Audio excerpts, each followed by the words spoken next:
Hey everyone, it's me, Chris, from Body Nova Fitness Coaching, and I'm here. This is a little bit of a different topic here, but what I understand is there are more people that are really uncomfortable, with the scale, and the scale can be a great thing, because it can give you a lot of information. Now, do I think that as a standalone way of measuring progress is great? No. But I got to use it. Numbers and mathematics and science and data that can be fully understood. So we have it, and there it is. But when I've tried to level up, when I tried to improve my life and things like that, it always came from facing problems head on, but what I'm learning, as I get older, is people have to face those problems when they're ready and have to face them in their own way. So with that being said, I know the scale is quite a monster to deal with for a lot of people.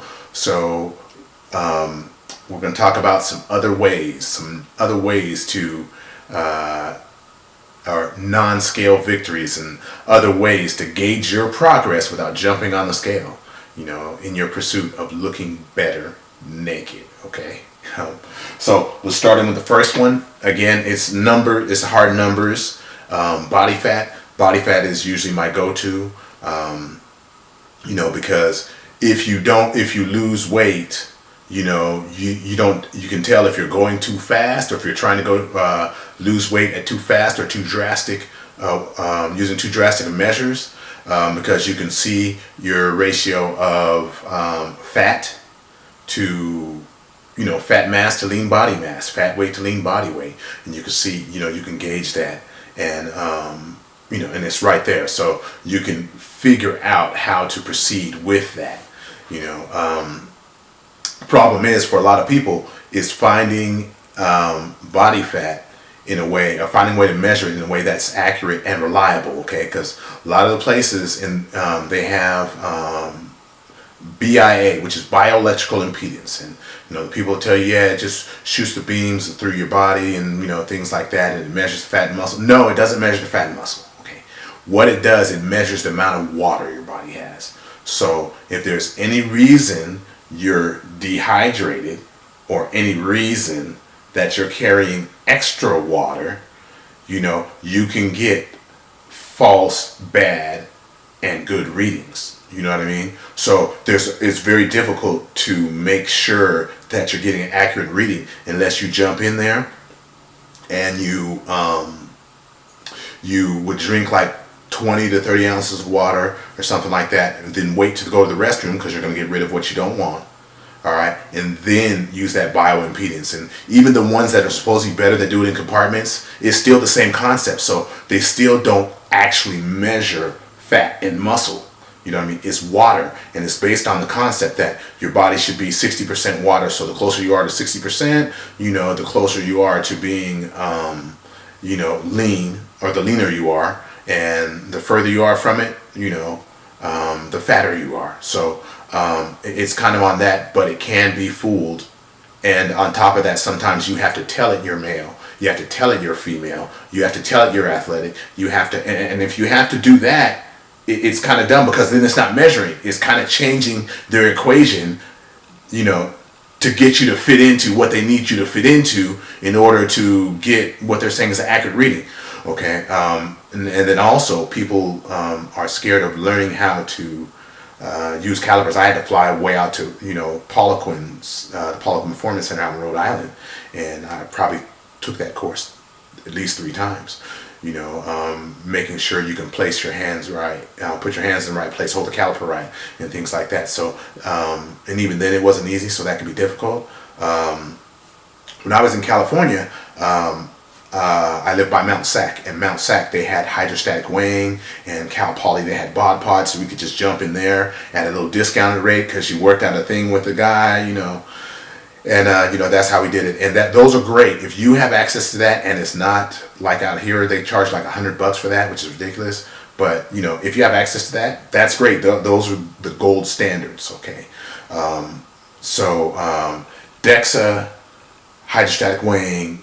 Now they're using MRIs for that, or BOD-POD. If you have access to those and it's in your budget, go ahead and do that. You can do that once a month, and you can see your progress there.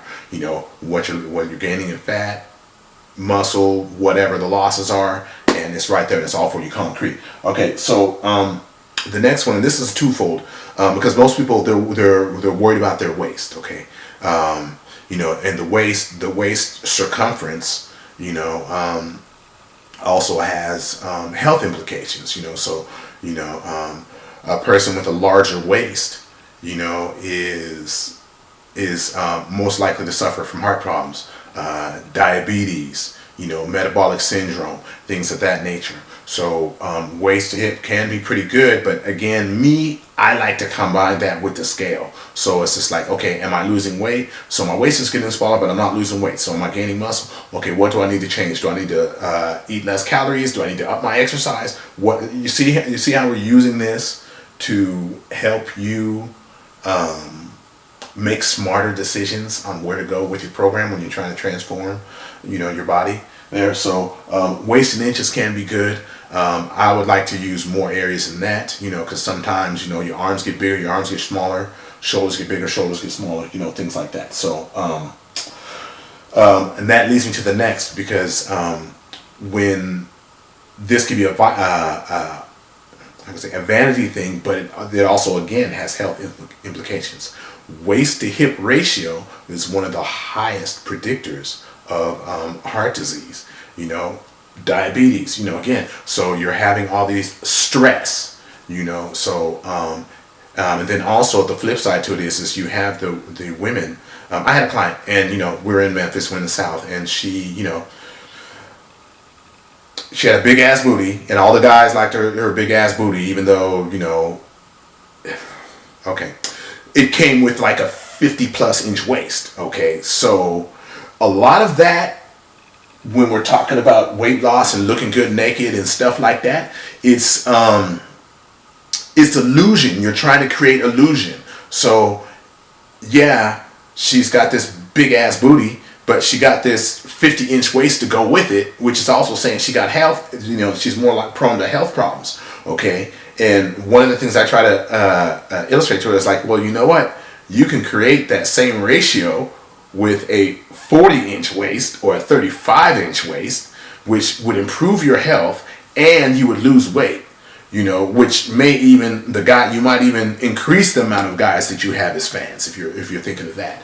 So another thing with that, when you look at some of the top women or most popular women physiques over time, you can say Marilyn Monroe. You can look at J-Lo, Jessica Biel. I mean, gosh, what was her name? Jessica Alba, even Kim Kardashian, but she's kind of more exploiting that ratio. She's more kind of on the excessive of that ratio. Is they all have one thing in common. Their waist to hip ratio is around 0.7. So, when you guys are trying to look better, more appealing to people, you can chase that 0.7 ratio, in different ways. You can try to make your butt and hips larger, but you can also, make your waist smaller, and get that more in check, so, for example, Jessica Alba's on that list with J-Lo and Jessica Biel, and she doesn't have round glutes. She's really ectomorphic, and this is no disrespect to her. I mean, that's just what she is. She's tall, and she's much taller than them, and she's thin, and that's what it is, but she has that height, that waist to hip ratio, and so that works for her. So that waist to hip ratio is also pretty good. So so you can look at health, because women usually are less prone to those heart problems than men, because they have larger hips. Their waist to hip ratio is smaller. Men 1-to-1 is usually pretty good, But when you're looking at waist to hip ratio, that's something to think about. Okay, because like I said, as you're chasing that, as you're trying to look more appealing, those ratios take it a long way. So sometimes they have a lot of studies where they took people different waist to hip ratios. They took one group that was underweight, and each group had a 0.7 waist to hip ratio, a 0.8, a 0.9, and then one greater than 1.0. Waist to hip ratio, and they showed people pictures of people that were underweight, healthy weight, and then overweight. Okay, and in the underweight and the medium weight, they both said they all, it was pretty high in agreement that they found that waist to hip ratio of 0.7 was the most attractive. Now, here comes the kicker. In the overweight group, okay, and this is not to bash people overweight. I'm not really trying to do that. You know what I mean? I'm all for, self-acceptance and empowerment of all peoples. I'm not going down that path. So you got to hear me out on this. In the group that was overweight, okay, the people in the study, they didn't find that attractive. All right. But when you looked at the ratios, the larger waist to hip ratios like 0.8, 0.9, 1.0, they all find were more unattractive than the overweight person or woman that had the ratio of 0.7, hip to waist ratio of 0.7. So that's something to think about. So when you're setting your goal, you could work toward that ratio and then maybe chase some of the other goals on top of that. So that's something to think about, something to think about. All right. Old clothes. I mean, of course, that's always a goal, when people are trying to get into dresses, when people are trying to get into jeans or shirts and not have the shirt be tight. Old clothes is always a good predictor, so that's something that you could think about with that. Oh, one more thing. As we're going waist in inches and waist and hip ratio, in physique sports like bodybuilding and things like that, they chase something called an X-frame. Okay, and this kind of further illustrates how this is illusion. When they're chasing that X-frame, what it is wider shoulders down to a small waist, and then kind of back out. You know what I mean? Calves and glutes can make the waist look smaller. Wider shoulders can make the waist look smaller. So there's other ways that you can create illusions. Maybe you can throw shoulders in there. Sometimes in those works of art, those David sculptures that the Greeks made, the Greek ideals and stuff like that, it was kind of based on that X-frame deal there, and the illusion of looking thinner or looking more attractive. Okay, so it's kind of mathematical in that regard. All right.